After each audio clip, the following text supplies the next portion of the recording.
오늘 우리에게 주시는 하나님의 말씀을 함께 나누겠습니다. 구약성경 창세기 16장 11절 한 절 말씀입니다. 창세기 16장 11절 한 절 말씀을 우리 다 같이 한 목소리로 함께 같이 한번 읽겠습니다. 창세기 16장 11절입니다. 주님의 천사가 그에게 또 일렀다. 너는 임신한 몸이다. 아들을 낳게 될 터이니 그의 이름을 이스마엘이라고 하여라. 네가 고통 가운데서 부르짖는 소리를 주님께서 들으셨기 때문이다. 아멘.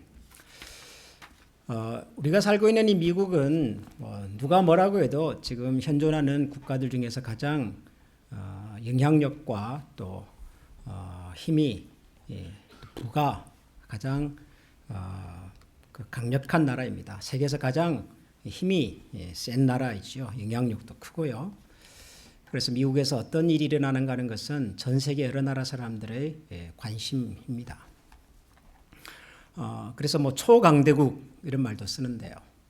여러분이 지금의 미국이라고 하는 나라가 만들어지기까지 이 미국 사회에 가장 큰 영향을 끼친 가문이 있다면, 가문, 한 개인이 아니라 가문이 있다면 여러분 어떤 분이 떠오르십니까? 미국 사회, 지금의 미국을 만드는 과정에서 가장 영향을 많이 끼친 집안, 패밀리가 있다면 여러 사람들을 거명할 수 있겠습니다만은 절대로 빠질 수 없는 사람이 존 F. 케네디 가문입니다. 아시는 것처럼 미국 사람들이 여전히 그리워하고 존경하는 존 F. 케네디 대통령을 위시해서 그의 동생, 그의 가족들 많은 분들이 미국 사회의 지도자가 되었고 지금도 곳곳에는 케네디를 기억하고 기념하는 그런 일들이 많죠. 뉴욕에 있는 국제공항 이름도 그래서 존 F. 케네디 공항이지요. 뉴욕 맨하탄에 있는 아주 대표적인 건물 중에서도 또 미국의 첨단 과학을 대표하는 건물에도 보면은 케네디라고 하는 이름이 항상 같이 따라다닙니다. 그만큼 미국 사회에 끼친 공헌이 흔적이 크다 그렇게 말할 수 있겠죠. 케네디 가문이 정치적으로 사회적으로 공헌을 많이 끼쳤다면 이제 경제적인 측면에서 미국의 경제 분야에서 가장 큰 영향을 끼친 사람은 누가 뭐라고 해도 그건 락펠러죠. 사실 우리 클리블랜드도 락펠러의 좀 흔적이 있는 도시입니다. 아시다시피 다운타운 근처에 있는 그 공원 이름이 락펠러 공원이고요. 그리고 그분이 시작했던 아메리칸 스탠다드 오일 컴퍼니인가요? 그 회사가 클리블랜드에서 시작이 됐습니다. 그래서 우리 지역도 사실 이 락펠러와 관련이 있는 도시죠. 미국의 경제, 미국의 산업, 그 기초의 한 부분에는 락펠러 가문의 흔적이 또 있죠. 미국이라고 하는 이 큰 나라를 만들어가는 과정에서 몇몇 집안들의 흔적과 공헌들이 있습니다. 대한민국 사회에 가장 큰 영향을 끼친 가문, 그럼 여러분 누가 생각이 나십니까?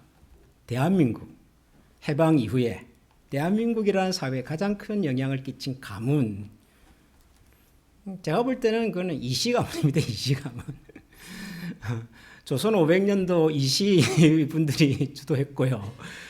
해방 이후에도 대한민국에 가장 큰 영향력을 끼치고 있는 집안은 리스 패밀리입니다. 대한민국의 해방 이후에 제가 보니까 13분의 대통령들이 등장했더라고요.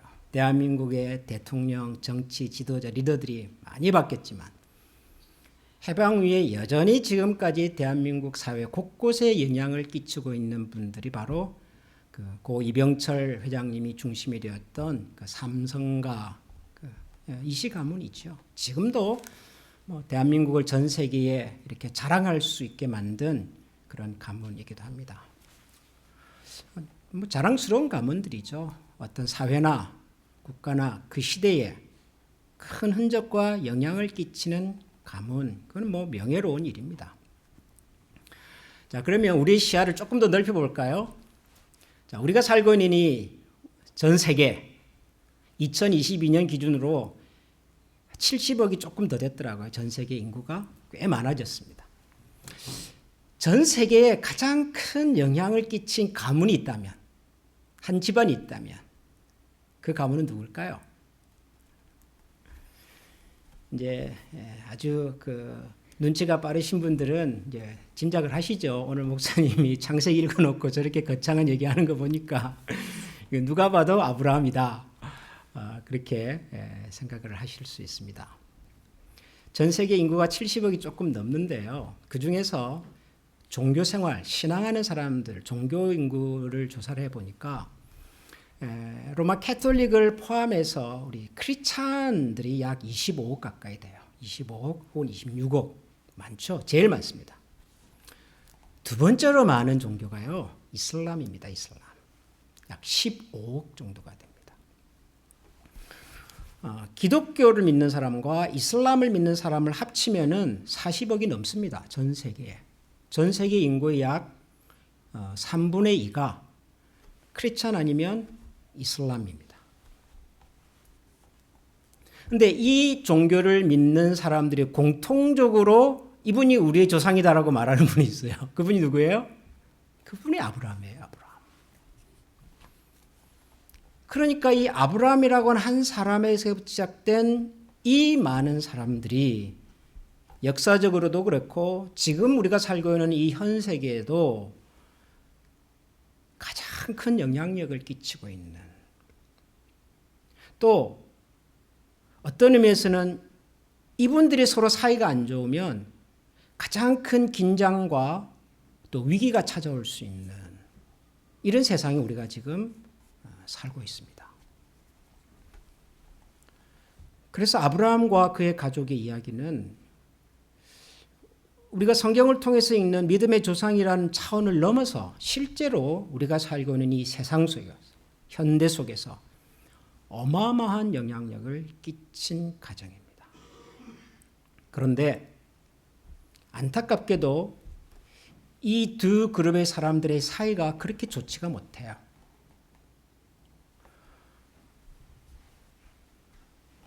미국의 유명한 정치학자 중에 사무엘 헌팅턴이라고 하는 분이 계셔요. 그분이 유명한 책을 하나 쓰는데요. The Crash of Civilizations, 이런 책을 하나 썼어요. Crash, 충돌했다고 말이죠. 뭐가요? Civilizations, 문명들끼리 충돌을 했다. 그런 책을 하나 썼습니다. 이게 뭐냐면 옛날에는 우리가 살고 있던 이 세상이 주로 어떤 사람들끼리 싸웠냐 그러면은 서로 민족이 좀 틀리고, 혹은 근대로 오면 이념이 좀 틀리고, 공산주의와 자유주의. 그렇게 항상 세상이 시끄럽고 복잡했는데 앞으로는 민족이나 이념이 아니라 문명이 충돌하는 세상이 올 거다. 그리고 그 문명의 충돌은 이전에 무슨 이념이라든가 혹은 인종이라든가 이런 것들 때문에 생겼던 충돌보다 훨씬 피해가 심각할 거다. 그런 얘기를 했습니다. 그리고 그 문명의 충돌 중에서 가장 심각해질 수 있는 충돌이 기독교 문명과 이슬람 문명의 충돌이 될 거다. 그렇게 얘기를 했어요. 그럴 수밖에 없겠죠. 인구가 벌써 25억과 15억, 전 세계 인구의 약 2분의 3이, 3분의 2가 여기에 있는 분들인데, 이분들이 만약에 사이가 안 좋아 서로 다투고 전쟁을 하게 되면 그 피해는 어마어마한 거죠. 근데 안타깝게도 그런 조짐들이 곳곳에서 보이죠. 지금 우리가 살고 있는 이 지구촌의 곳곳에서 일어나는 여러 분쟁들을 보면 바로 그런 소위 문명의 충돌이라고 말할 수 있는 분쟁과 갈등들이 많습니다. 우크라이나와 러시아가 지금 전쟁 중에 있지만 잘 모르는 제 눈에도 오래 갈 것 같지가 않아요. 머지않아 이 전쟁은 끝이 날 것 같습니다. 그런데 이스라엘과 팔레스타인 간의 분쟁은요, 아마 끝이 안 날 것 같아요. 이거는 주님 오실 때까지 끝이 안 날지도 몰라요. 그리고 그 분쟁은 두 진영을 넘어서 이스라엘 배후에 있는 소위 서방 세력과 팔레스타인을 또 후원하는 소위 아랍 진영, 더 큰 그룹 사이의 갈등으로 분쟁으로 비화될 가능성을 항상 가지고 있습니다. 항상. 우리가 살고 있는 이 세상에 이렇게 엄청난 영향을 끼치고 있는 이 구조, 현상의 시작이 사실은 한 사람의 가정에서부터 시작이 된 거라고. 오늘 우리가 읽은 이 창세기 16장의 이야기가 바로 그 이야기입니다. 아브라함에게 아들이 있었죠. 우리가 알고 있는 아브라함의 아들은 이삭입니다. 아브라함이 100세에 낳은 이삭. 그러나 이삭이 태어나기 13년 전에 아브라함에게는 사실 아들이 하나 더 있었죠. 그 아들의 이름이 이스마엘이라고 하는 아들입니다. 이스마엘은 아브라함의 부인이었던 사라의 여종 하갈이라는 여종을 통해서 낳은 아들입니다. 아브라함이 75세 되던 해에 하나님께서 아브라함을 찾아오셔서 아주 놀라운 약속을 해주셨죠. 우리가 잘 아는 창세기 12장에 나오는 그 아브라함의 축복입니다. 내가 너로 큰 민족을 이루고 너에게 땅을 주고 너 이름을 창대케 하고 그리고 너를 통하여 열방을 내가 복을 주겠다. 위대한 아브라함의 축복을 하나님께서 주셨습니다. 특히 거기 보면 땅과 후손을 주시겠다. 그런 약속이 있습니다. 75세 때 하나님께서 아브라함을 찾아오셔서 그런 약속을 하셨는데 무려 10년이 지나도요. 아브라함 부부에게는 자녀 소식이 없었습니다. 85세가 되던 해 아브라함의 아내 사라가 남편 아브라함에게 제안을 한 가지 합니다. 여보, 우리가 하나님의 약속을 10년 동안 기다렸는데 아직까지 자식이 없지 않습니까? 더 이상 우리가 기다리기가 어려우니 내가 몸종으로 데리고 있는 하갈이라는 여종이 하나 있으니 이 여종을 통해서라도 아들을 낳으면 좋겠습니다. 사라가 그렇게 제안을 합니다. 이해할 수 있는 이야기입니다. 자녀가 없는 부모의 심정은 같은 고통을 경험해 보지 않은 사람은 사실 이해할 수가 없잖아요. 그럴 수 있다고 생각을 합니다. 그러니까 아브라함도 그런 사라의 마음을 아마 공감했던 것 같아요. 그래서 사라의 제안대로 하갈이라고 하는 여종을 통해서 아들을 낳게 됩니다. 그 아들이 이스마엘입니다. 그런데 이스마엘은 출생부터 참 아픔이 많았습니다. 우선 이 하갈이라고 하는 종이 이제 자기가 주인의 아이를 가졌다고 하는 사실을 알면서 태도가 좀 바뀌기 시작을 했어요. 그래서 자기가 섬겼던 여주인 사라에 대해서도 좀 무례하게 행동을 하기도 하고 또 사라도 한 성격이 있는 분이시라 그것을 그냥 내버려 두지를 못했던 거죠. 그래서 남편 아브라함에게 다 일러 바치고 그리고는 아기를 가진 상태의 하갈을 집에서 쫓아내버립니다. 사라 여종이었던 하갈은 아기를 가진 상태에서 아브라함 집안에서 쫓김을 받는, 도망갈 수밖에 없는 그런 인생으로 시작을 합니다. 나중에 이스마엘이 이제 태어납니다. 그리고 잘 자랐습니다. 이삭이 태어날 때까지는 아마도 노년의 아브라함에게는 이스마엘이 가장 큰 기쁨이었던 것 같아요. 여러분 이것은 우리가 소위 늦둥이를 가져보신 부모님들은 누구나 다 공감할 수 있는 이야기입니다. 여러분 아브라함이 이스마엘을 얻었을 때 나이가요 86세예요. 하여튼 정정했어요. 그죠? 86세에도 아들을 낳았으니 여러분 86세에 아들이 태어났으니 얼마나 그 아들이 예뻤겠습니까? 푹 빠져 살았습니다. 13년을. 그러다가 13년 후에 하나님께서 사라를 통해서 아들을 주셨네요. 그리고 그 아들은 하나님께서 약속하신 바로 그 아들이었습니다. 사라의 마음도 아브라함의 마음도 충분히 바뀔 수가 있었겠죠. 근데 하필이면 이 두 아들이 또 사이가 별로 안 좋았네요. 13살 형이었던 이스마엘이 이제 새로 태어난 동생 이삭을 좀 못 살게 굴었던 것 같아요. 뭐 그것도 충분히 이해가 되지요. 아버지의 사랑을 10년 동안 혼자 받았는데 어느 날 갑자기 태어난 동생이 아버지의 사랑과 관심을 다 빼앗아가네. 이건 뭐 여러 명 자녀를 길러본 우리 부모님들 다 아는 얘기잖아요. 첫째 태어나고 둘째 태어나니까 갑자기 첫째가 둘째한테 해코지를 하기 시작합니다. 있을 수 있어요. 아이들끼리, 그죠? 근데 그게 아이들의 문제로 끝나지 않았습니다. 결국 그 일 때문에 하갈과 이스마엘은 아브람 집안에서 완전히 쫓겨납니다. 그리고 성경을 읽어보면 더 이상 하갈과 이스마엘의 이름이 등장하지 않습니다. 성경의 이야기는 그때부터는 아브람과 이삭과 야곱과 요셉으로 이어지는 소위 믿음의 주상들의 이야기로만 기록이 됩니다.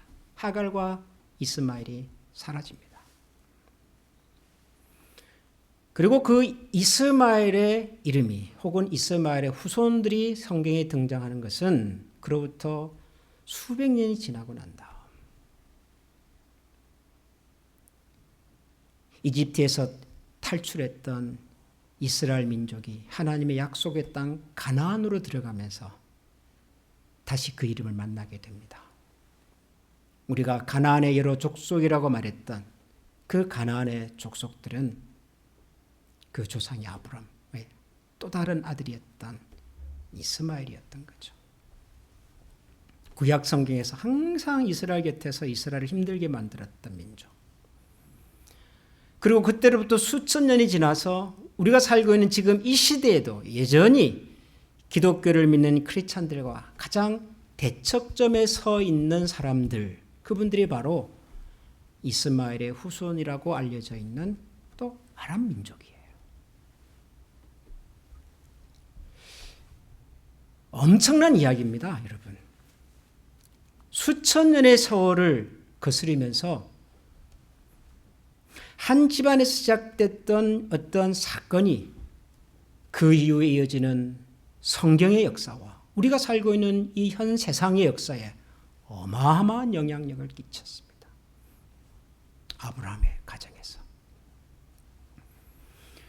그런데 우리 같은 크리스천들은 이 성경에 나오는 하갈과 이스마엘에 대해서 어떻게 보면 좀 냉정하고요. 또 어떻게 보면 별로 관심이 없고. 그리고 그 이스마엘의 후손이라고 알려져 있는 사람들에 대해서는 왠지 모르게 불편하고 거부감을 가지고 있습니다.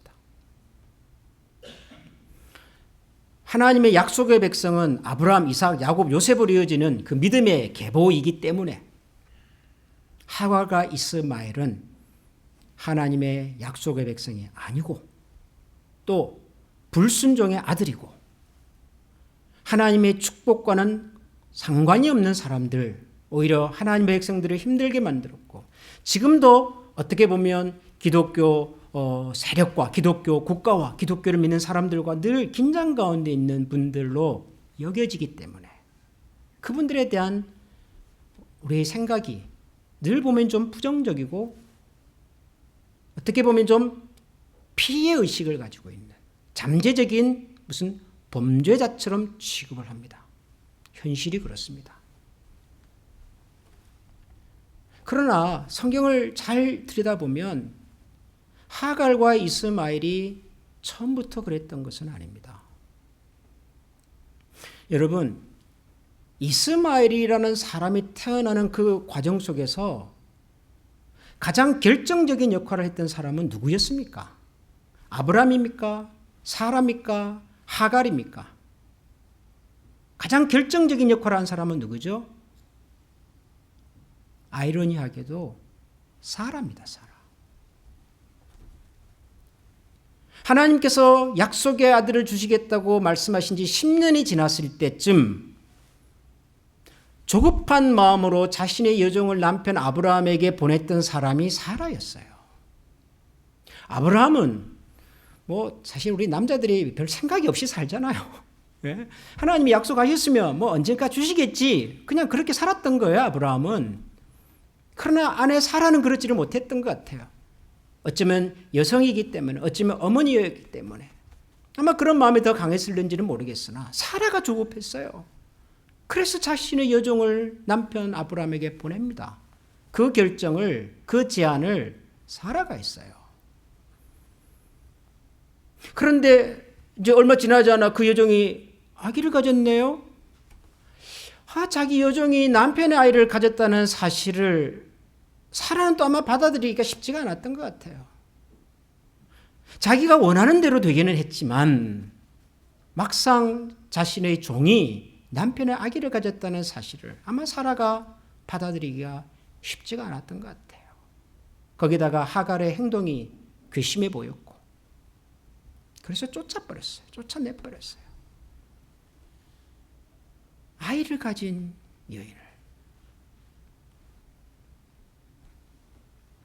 나중에 그 아들이 태어나서 소년기를 보내고 이제 청소년이 될 무렵 자기에게도 아들이 태어났죠. 이삭. 근데 이삭과 이스마엘의 관계가 안 좋다는 것을 알게 된 사라는 이스마엘과 하갈을 그 집안에서 쫓아내버립니다. 여러분, 우리가 신앙적 관점에서 이 이야기를 읽어서 그렇지 신앙이 없는, 기독교에 대한 이해가 없는 분들이 만약에 이 아브라함 가정의 이야기를 읽는다면 누구한테 손가락질을 많이 할까요?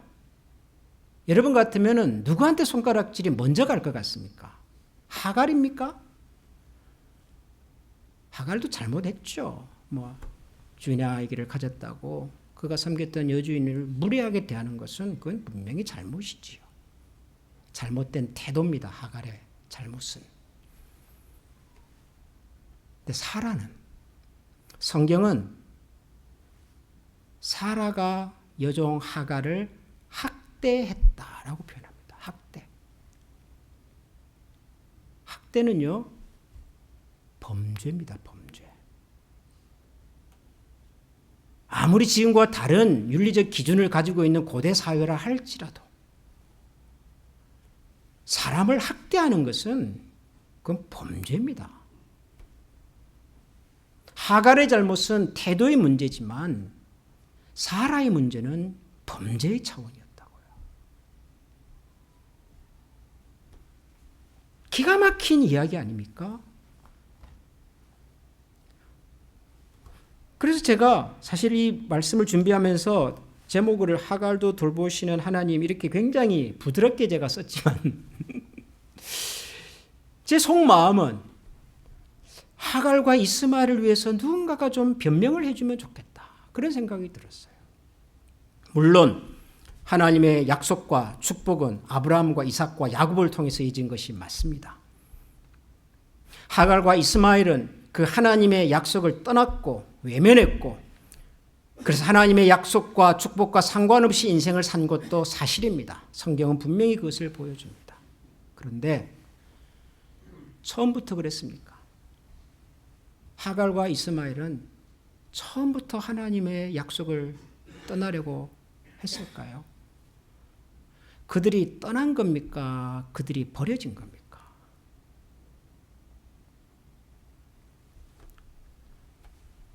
여러분, 하갈은 몰라도 이스마엘은 적어도 이스마엘까지는요, 아브라함의 후손, 하나님의 언약의 백성입니다. 그렇지 않습니까? 하나님께서 창세기 12장에 보면 아브라함에게 약속을 주면서 너를 통해서 너의 후손을, 너의 자손을 복되게 하시겠다고, 하늘의 별처럼 많아지게 하겠다고 말씀하셨어요. 하나님께서. 그 아브라함에게서 태어난 아들입니다. 이스마엘은 당연히 아브라함의 자손이고요. 아브라함의 후손이지요.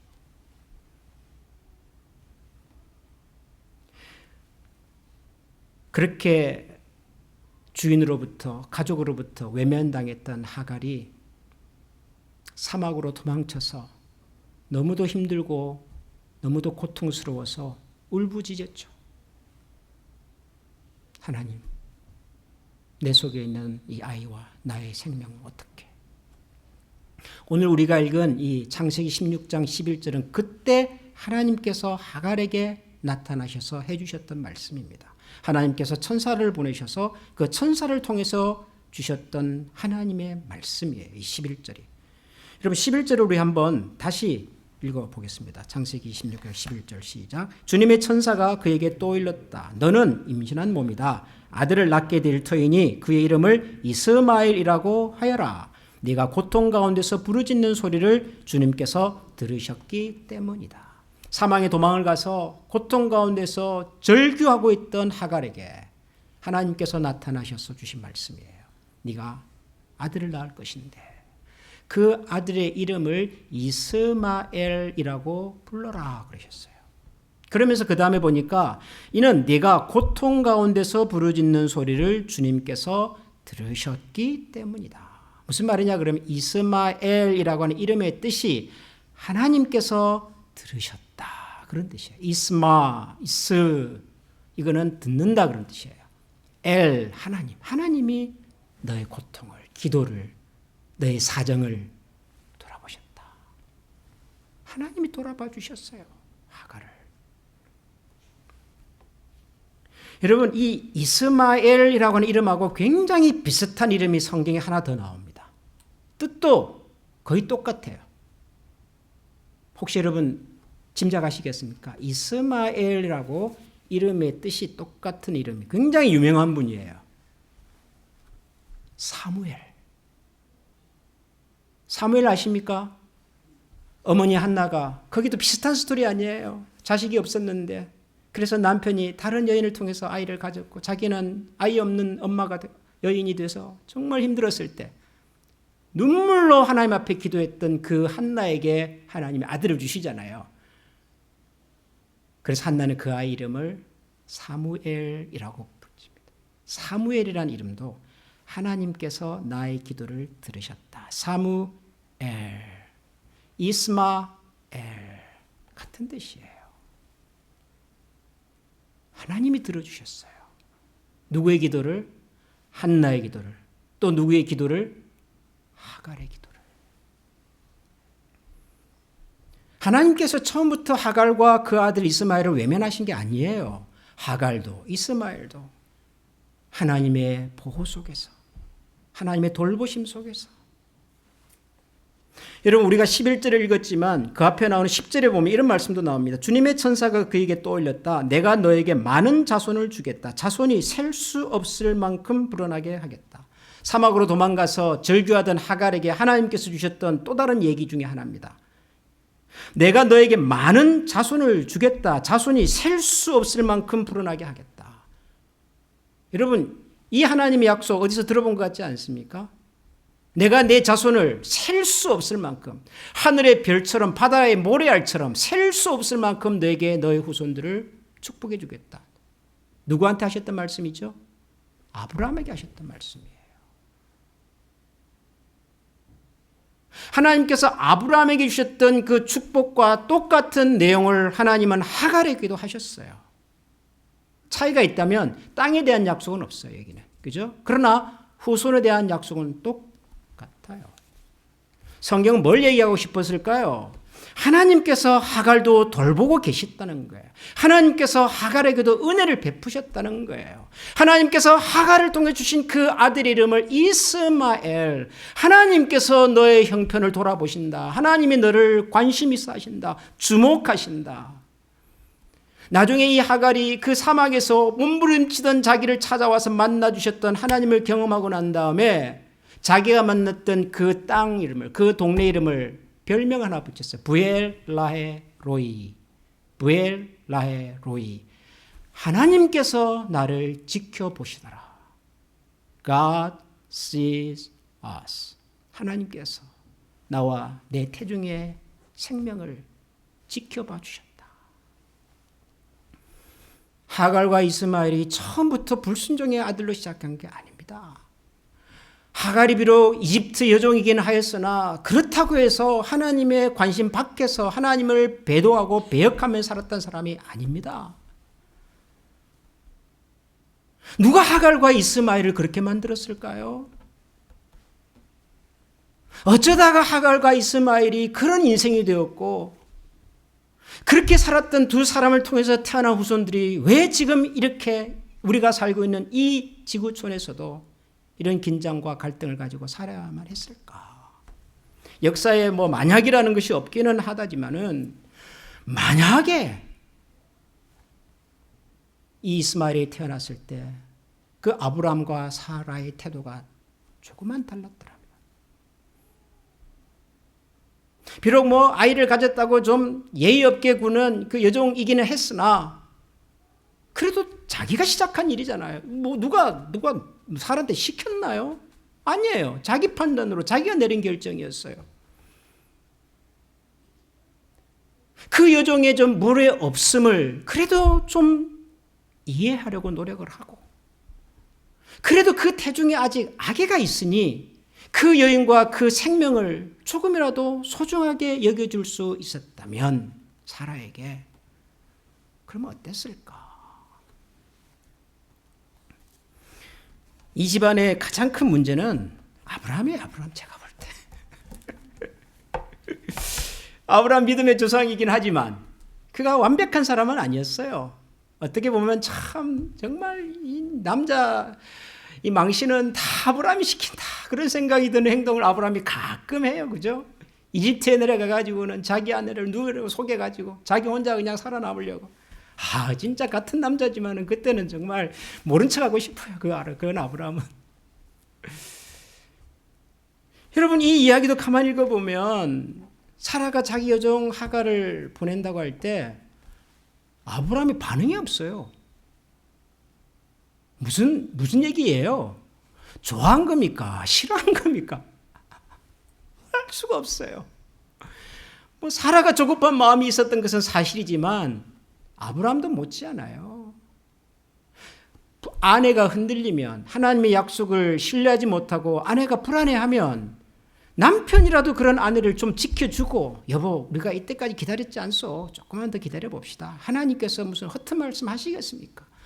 뭐 좀 그래 줘야 되는 거잖아요. 우리가 알고 있는 아브라함이면 믿음의 조상이라면서요. 근데 아브라함은 아무런 대꾸를 안 합니다. 그래서 그 하갈을 통해서 이제 아이가 생겼네요. 그리고 어느 날 부인이 찾아와서, 아니 저 여종이 나한테 이렇게 행동하고 있는데 당신 뭐 하고 있어요? 라고 하면서 막 따지다가 저 여인을 쫓아냅시다 라고 말하잖아요.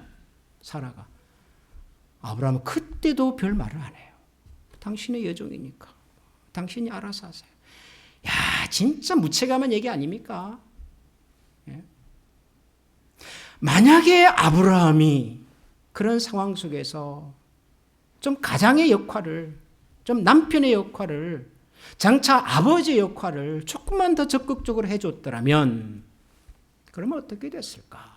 그런 생각도 들어요. 물론 하갈과 이스마엘에게도 아쉬움이 있죠. 시작 자체가 서로 다른 출발선상에서 시작이 됐으니 그런 주인으로부터 모욕감, 그런 어떤 멸시, 무시 뭐 받을 수 있겠으나 그래도 내 몸속에 생명이 있고 하나님이 주신 이스마엘, 하나님이 들어주셨다고 말씀까지 하셨으면 좀 그 하나님을 믿고 좀 그 자리에 머물 수는 없었을까? 아마 그랬더라면 성경의 이야기는, 우리가 살고 있는 세상의 역사는 많이 달라졌겠죠. 제가 5월 가정의 달을 시작하면서 이 가정의 달과 관련된 주제로 설교를 쭉 좀 해오다가 오늘 이제 마지막이잖아요. 5월의 마지막. 유종의 미를 좀 거두고 가야 되겠는데 고민하다가 이 아브라함 얘기를 한번 하고 싶었어요. 아니, 아브라함의 실수와 사라의 실수와 그 가정에서 생겼던 그 아픔의 이야기를 한번 나누고 싶었어요.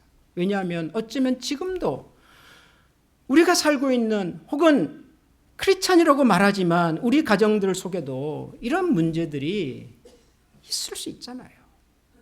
믿음의 조상이라는 그 이름 때문에 아브라함의 모든 행동과 판단이 다 미화될 수는 없습니다. 다윗은 뭐 완벽했습니까? 다윗도 치명적인 죄악을 가지고 있잖아요. 우리가 크리스찬이지만 내가 목사고 내가 장로고 권사고 집사고 사람들이 볼 때는 예수 오래 믿은 사람이지만 그들이 모르는 우리 가족의 아픔이 어둠이 우리 가운데도 있을 수 있잖아요.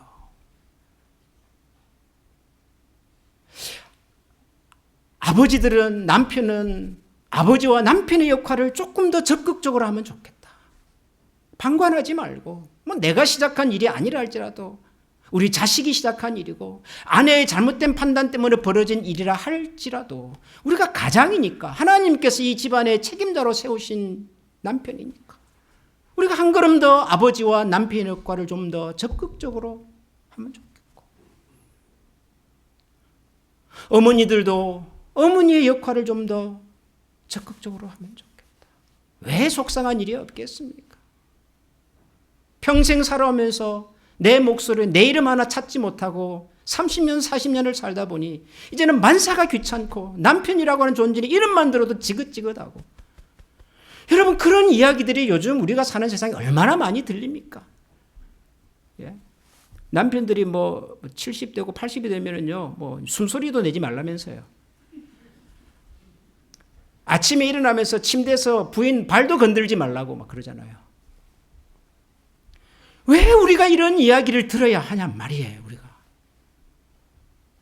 하나님께서 우리 가정에 이 자녀를 주셨을 때 얼마나 사랑스럽고 얼마나 좋았습니까?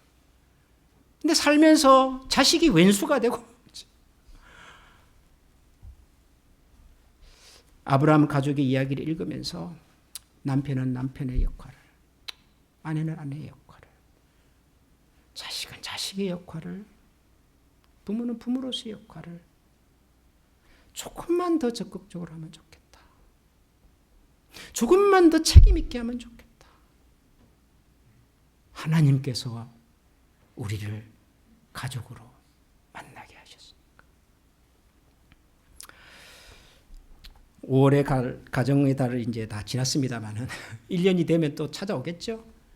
우리 앞으로 1년 동안 하나님 앞에서 이런 소망과 이런 마음을 가지고 우리에게 주신 가족들을 한 분 한 분을 소중히 여기면서 주님의 은혜 가운데서 걸어가는 우리 모두가 될 수 있기를 소원합니다. 잠깐 이 시간에 우리 마음을 모아서 기도하십시다.